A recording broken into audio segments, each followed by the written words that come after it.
America, industrial miracle of the century. From all the states flow bounteously the products of forest, mine, and field. Americans invented and developed the electric light and the telephone, intercontinental radio, motion pictures, television, and so on. Hello, my honey. Hello, my ragtime gal. My baby. The automobile, steamships, trains, planes, refrigeration, and the mechanized home. Amerikan Yhdysvallat on merkittävin poliittinen ja sotilaallinen valta tänä päivänä. Business Insider listasi Yhdysvalloilla olevan korkeimmat puolustusmenot maailman valtioista. USA on myös suurin ekonominen valta tämän hetken maailmassa, niin kuin Investopedia ilmoittaa. Light up a lucky. It's light up time. Be happy, go lucky. It's light up time. For the taste that you like, light up a lucky strike. Relax. It's light up time. Lisäksi Amerikka on vaikutusvaltaisin trendien, elämäntyylien ja arvojen levittäjä maailmassa. Toisinaan Yhdysvaltojen toisien maiden asioihin puuttuvaa politiikkaa on arvosteltu.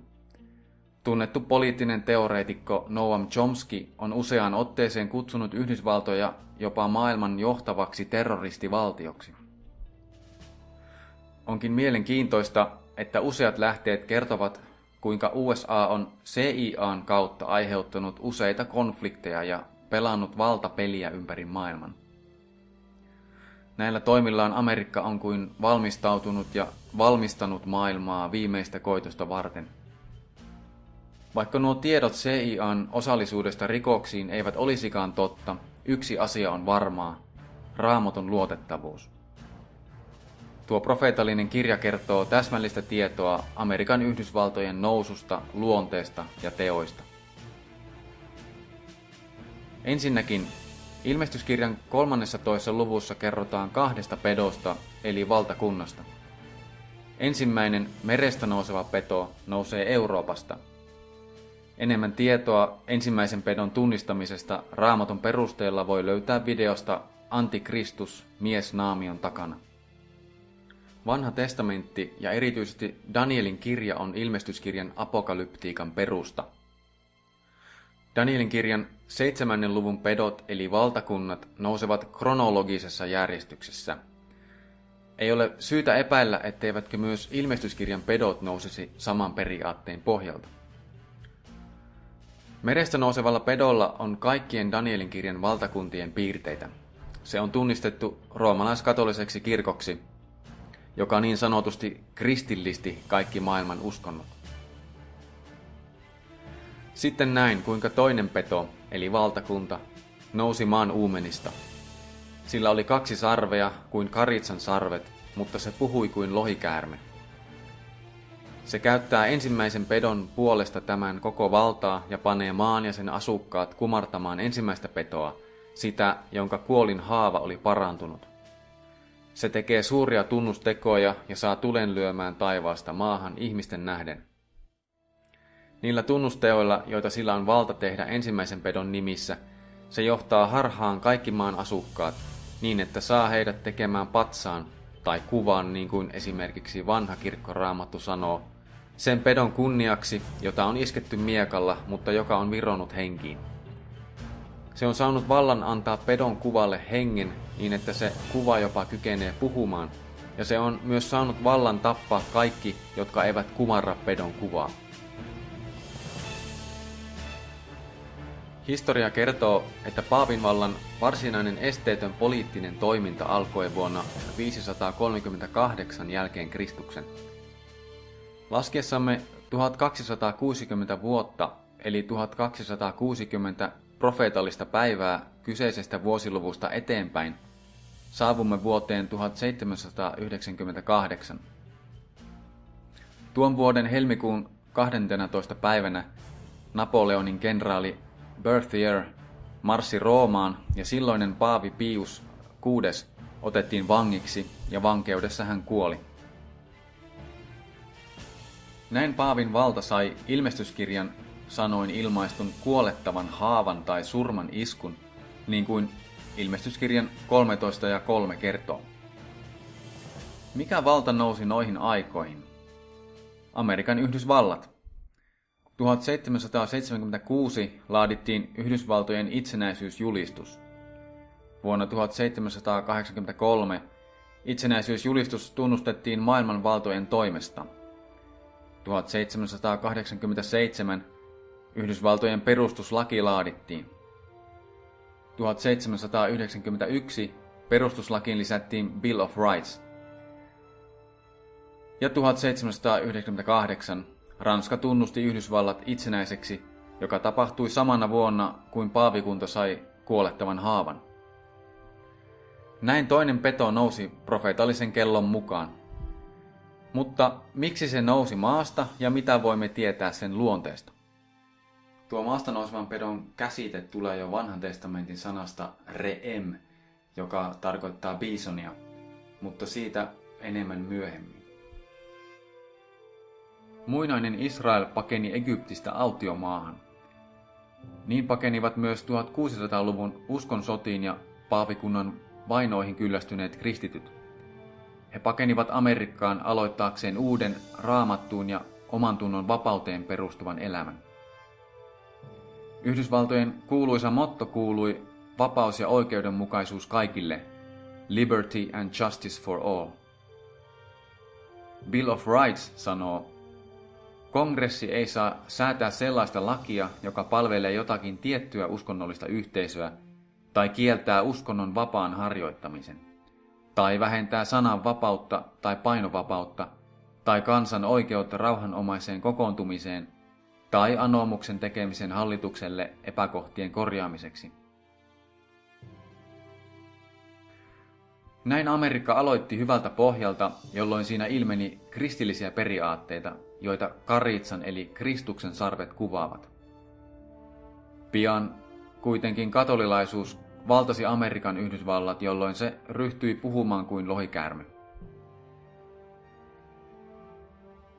Abraham Lincoln sanoi, sekä pohjois- että etelävaltioiden protestantit totisesti yhdistäisivät voimansa pappien ja jesuittojen hävittämiseksi, jos he vain voisivat oppia, kuinka papit, nunnat ja munkit, jotka päivittäin rantautuvat maahamme uskontonsa julistamisen verukkeilla, eivät ole mitään muuta kuin paavin, Napoleon III ja muiden Euroopan hirmuhallitsijoiden lähettiläitä, pyrkien väheksymään meidän instituutioitamme, vieraannuttamaan kansamme sydämet perustuslaistamme ja laeistamme, tuhoamaan koulumme ja aloittamaan anarkian aikakauden, niin kuin ne ovat tehneet Irlannissa, Meksikossa, Espanjassa ja missä tahansa, jossa on ihmisiä, jotka haluavat olla vapaita.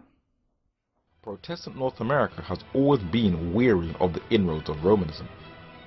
Strong warnings came from men such as Presbyterian preacher Lyman Beecher, American inventor and Calvinist Samuel Morse, who invented the Morse Code, and Charles Chiniquy, the former Catholic priest turned Protestant convert. He documented in his book, 50 Years in the Church of Rome, that Abraham Lincoln's assassination was carried out by the Jesuits. Is that a conspiracy theory? The home where the conspirators all dwelt was the home of Roman Catholic Mary Surratt. When she was executed on the scaffold, the two men beside her were Jacob Ambrose Walter, her personal confessor and priest, and Jesuit priest Bernardine F. Wigott. Her son, John Surratt, who was wanted for the murder, fled into Canada, crossed into Europe, and guess where he was discovered? Among the papal guards of Pope Pius IX in Rome. Why would a wanted criminal get asylum among the Pope's guards? That is very strange. Was the famous Pio Nino aware of the assassination? And what about Samuel Mudd, the Catholic Georgetown-educated doctor? He treated the wounds of Lincoln's assassin, John Wilkes Booth. There is a reason why many men were cautious and aware of the Catholic takeover. John Hughes, the Irish-American Archbishop of New York, made a statement that made it quite clear what the papacy's plans were. John Hughes in 1850, amid a flurry of Protestant worries about Catholic proselytizing, he told them that they had good cause to worry. Roman Catholicism, he said, will convert all pagan nations, even England with her proud parliament. Everybody should know that we have for our mission to convert the world, including the inhabitants of the United States, the people of the cities and the people of the country, the officers of the Navy and the Marines, commander of the army, the legislators, the Senate, the cabinet, the president, and all. But now the Protestant guard is put down, and thanks to ecumenism, the churches have now reconciled with Rome, and the churches are slowly being trained to be government entities that will reconcile them via the influential leaders back to Rome. But there will be a struggle. Well, through this type of lamb-like beast, this quasi-Protestant religious civil ecclesiastical power rises up and now starts to speak as a dragon at the end of time. Now, what does Protestant America and European Rome, how do they mimic each other? How are they an image? In the United States, an image of the Roman Catholic system that was mingled with the civil power. Well, let's look at its laws. What was the foundation of the United States of America? Were the doctrine of discovery that was developed over the period of the Crusades. Now, when lands were discovered, quote-unquote discovered, that had peoples on it that were not Christians, it was considered terra nullius. In other words, an empty land, a land void of people. Even though it can have millions of people upon it, they didn't consider it people in reality because they were like Canaanites that had inhabited Canaan. So they took an Old Testament concept of theocracy and applied it to lands in which those peoples were not Christianized yet. So when Columbus had come over to the United States of America and, quote, discovered it, there was a papal bull that says, okay, this is the doctrine of discovery here, and these people can now be conquered and subjugated to slavery because they're not actually people. Well, the entire legal foundation of the United States of America is built on the doctrine of papal discovery. And so all the laws and the state constitutions and ultimately even the Constitution itself is built on the concept of the papal bulls of the doctrine of discovery. And they are not obsolete laws now. They are the foundational laws of the United States, so much so that even its first states were called Virginia and Maryland. And Washington, D.C. at the time is called Rome. So, the United States of America already began its journey to be an image unto the beast. Well, in its dominion theology, in other words, to conquer the world for Christianity, the United States of America had developed a social justice Christianity, especially after World War I. Post-Civil War, the United States of America started to adopt an idea that it has an identity in the role of the world to spread what's called Christian democracy, or a social justice democracy.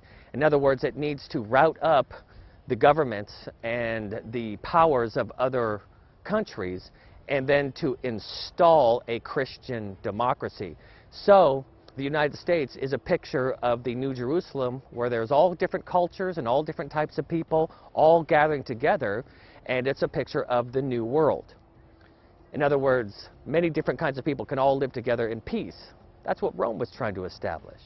Well, the United States had created a new world, and it has its own order.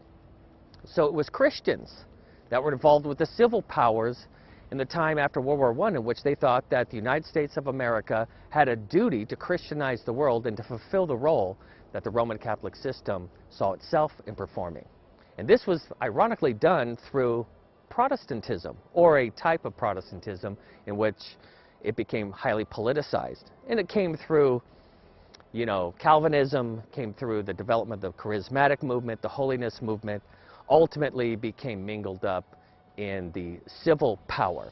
So calling itself a Christian nation and then joining itself to the terrestrial goals of the papacy is a very fascinating thing to understand at this end of time. On mielenkiintoista, että Patriot Act-lain arkkitehtina toimi roomalaiskatolilainen vietnamilais-amerikkalainen Georgetown yliopiston professori Viet D. Din. Georgetown yliopisto on jesuitta-yliopisto. Maaliskuussa 2012 Amerikan Yhdysvallat asetti lain, jonka nojalla kansalaisia voi pidättää, kuulustella ja kiduttaa ilman syytöstä tai oikeudenkäyntiä sekä rauhan että kansallisen uhan aikana. Onko osuvampaa tunnusmerkkiä systeemistä, joka käyttää ensimmäisen pedon puolesta tämän koko valtaa, niin kuin ilmestyskirja sanoi, käyttäytyessään kuin paavin systeemi keskiajalla? Näin Yhdysvallat muodostaa pedon kuvan, joka kulminoituu huippuunsa, kun se asettaa voimaan oman tunnon vapautta polkevan sunnuntailain. Se tulee saamaan paavikunnalta vallan tappaa, eli teloittaa lakinsa mukaan kaikki, jotka eivät kumarra pedon kuvaa, niin kuin ilmestyskirja sanoo. Mutta mihin paavikunnan ja Yhdysvaltojen valtapolitiikka perustuu? Catholicism is this entire pursuit of a world conquest in this age. Not by conquering the world by turning people to Christ through the gospel, and Christ is mediating his high priesthood up in heaven, but they've brought the priesthood here down on earth, and they are mediating here on earth as if this is a conquest done through the church and through people and through the hierarchical system of the church ecclesiastical. And so when they think of the term the church militant, is different than how a Protestant would think of that. The church militant to the Catholic would literally be militant, military. The Jesuit order, it's an army. You could kill. You can employ armies. You could take over governments. You could subjugate princes and kings. And it's very important to really understand that dominion theology is a radical change from what the gospel intent is. Dominion theology teaches that you have to conquer this world, and that's why you get the picture of things like the Inquisition, or you get the Crusades, or whatever has happened that has brought great reproach upon the name of Christ, that has happened through, quote, Christianity. And yet this is all really coming from the concept of this dominion theology paradigm that the church has taken up. The problem is, and what we're going to touch upon, is how Protestantism had subscribed to that mentality. In the book Secret Destiny of America, Manly P. Hall, a well-known occultist, describes the founding fathers of America as Freemasons, merely clothing their occult ideas with Christian rhetoric, much like today. He says the pagan intellectuals reclothed their original ideas in a garment of Christian phraseology. In this way, America is a lamb-like beast, claiming to be founded upon the principles of Christ, but merely using Christian language as a cloak for ulterior agendas. Now, what's fascinating to understand about that power is when you look in the Old Testament under that word for a lamb-like beast, it's the word re'em, R-E'-E-M, and that is the picture of the buffalo. Now, anytime that beast is brought up in the Old Testament, it starts off as a power that liberates God's people. It's first brought up as God identifying himself, and he liberated his people from Egypt. And then from Egypt, Pharaoh couldn't hold them down. It was an animal that can't be tamed. And then many times it's showing that this is a liberating animal, which is exactly what the United States is, and it came up right around the whole late 1700s. But later on, it goes from being an untamed animal in which you cannot put a harness upon, you can't control, to a lawless beast, and gives its power over to the papal power, is what it says in Revelation 13. It hands its power over and reinvigorates the papal system. And no matter how far North America expands its territory, prophetically, it is eventually going to benefit an even older power. This is President Harry Truman in his Masonic regalia. You cannot reach those high levels in government without being a member of a secret society or being bought by the bankers. But during the Cold War, he strengthened an alliance with the papacy, whose head at that time was Pope Pius XII. Others in the US government, such as John Foster Dulles, the US Secretary of State, strengthened ties with the papacy. And the head of the Joint Chief of Staff, George Marshall, famous for that economic European recovery, the Marshall Plan. Pius XII's other strongest links in the United States of America was a man nicknamed the American Pope, Cardinal Francis Joseph Spellman, the Archbishop of New York and the main link between the Vatican and the Pentagon.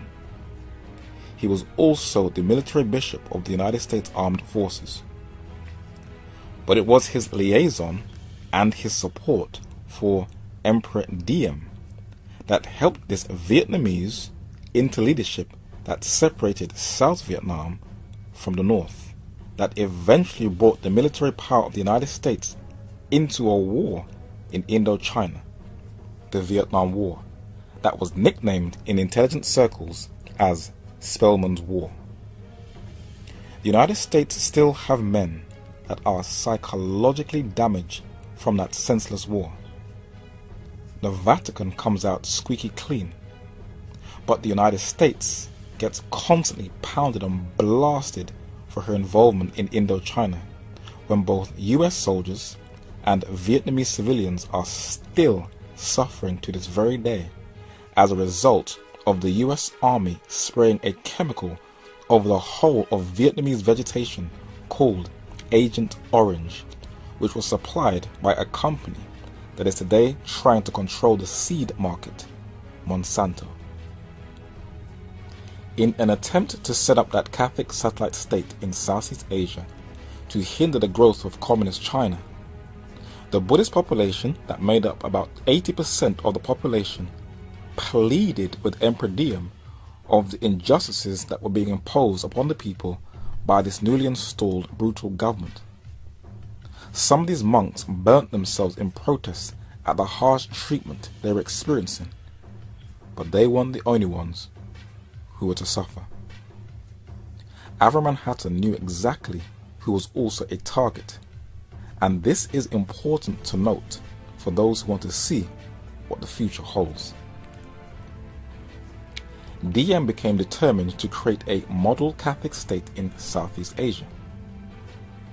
For the church to be perfect, the state must be integrated with her so that the two become as one. Elements preventing such union therefore had to be eliminated. These meant the Protestants at that time, numbering about 50,000, mostly Baptists and Seventh-day Adventists. Diem had planned to eliminate them chiefly via legislation by prohibiting their missions, closing their schools, and refusing licenses to preach or have religious meetings. The present author at that time lived only a few yards from the embassy of South Vietnam in Victoria Road in Kensington, that is, in London. He called at the embassy a number of times to find out the reason for the Diem regime's harassing certain disruptive Buddhist sects. When the present author mentioned the Protestants, an official explained that they were a special case. Since they were Christians, their prosecution would be justified. A perfect Catholic state therefore could not tolerate Protestants nor Christians who did not believe in the uniqueness of the Catholic Church. To end the Cold War, the two kingdoms formed an even closer alliance than at the beginning of the Cold War, where the religious, economic, and intelligence apparatus worked stronger in unison to bring down Russia. The London Guardian of recent is clear that to strengthen this liaison, William Casey, the director of the CIA, used to fly to Rome regularly to brief the Pope on the fight against communism in Eastern Europe. And with the Vatican being the only power on earth that can bring US presidents on their knees, what's in store for the future? Dear brothers and sisters, excuse me because I speak in Italian.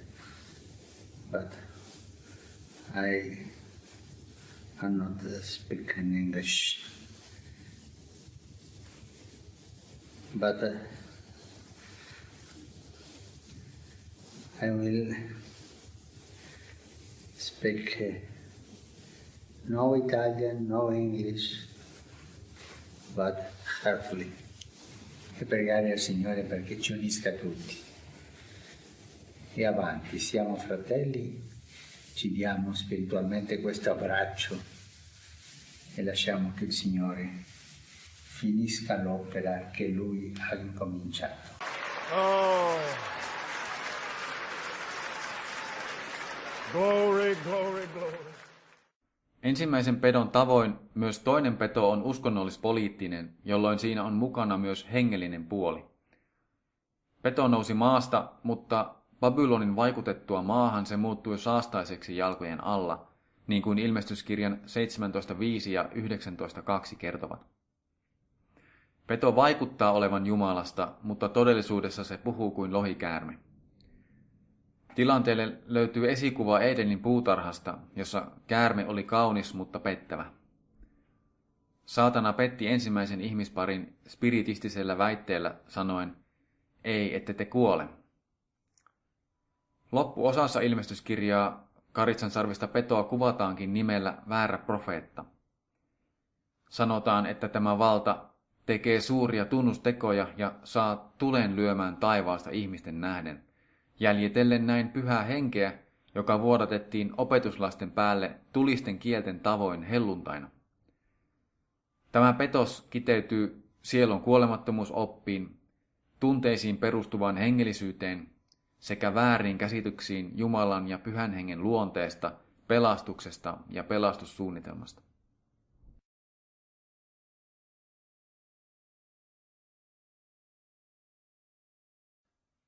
Ei tarvitse olla maailman tapahtumia tarkemmin tutkiva journalisti tietääkseen, että asiat eivät ole täällä hyvin, että tämä maailma on paha. Jumala ei ole kuitenkaan jättänyt ihmiskuntaa oman onnensa nojaan taistelemaan pahuutta vastaan. Hän valmisti pelastuksen omassa pojassaan.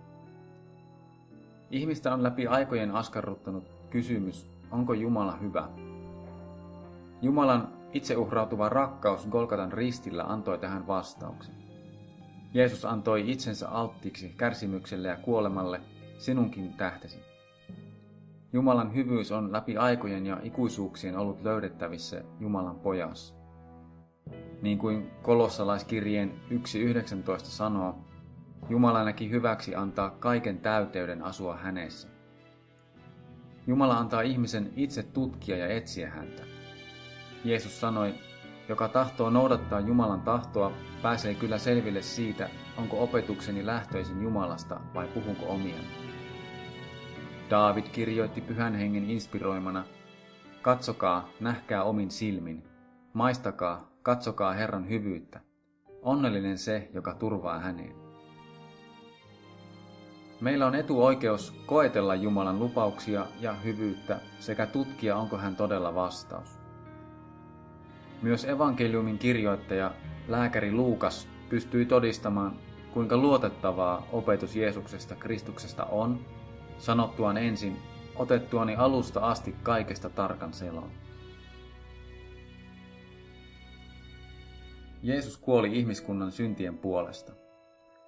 Ottamalla ristillä hankitun pelastuksen henkilökohtaisesti vastaan, tunnustamalla syntinsä suoraan Jumalalle ja seuraten Jeesusta Raamatun perusteella, voi varjeltua petoksilta ja olla valmis kohtaamaan taivaan ja maan luojan, kun hän tulee taivaasta kaikessa kirkkaudessaan, kun taivas reväistään auki ja kun todellisuus paljastuu ja saamme nähdä Jumalan.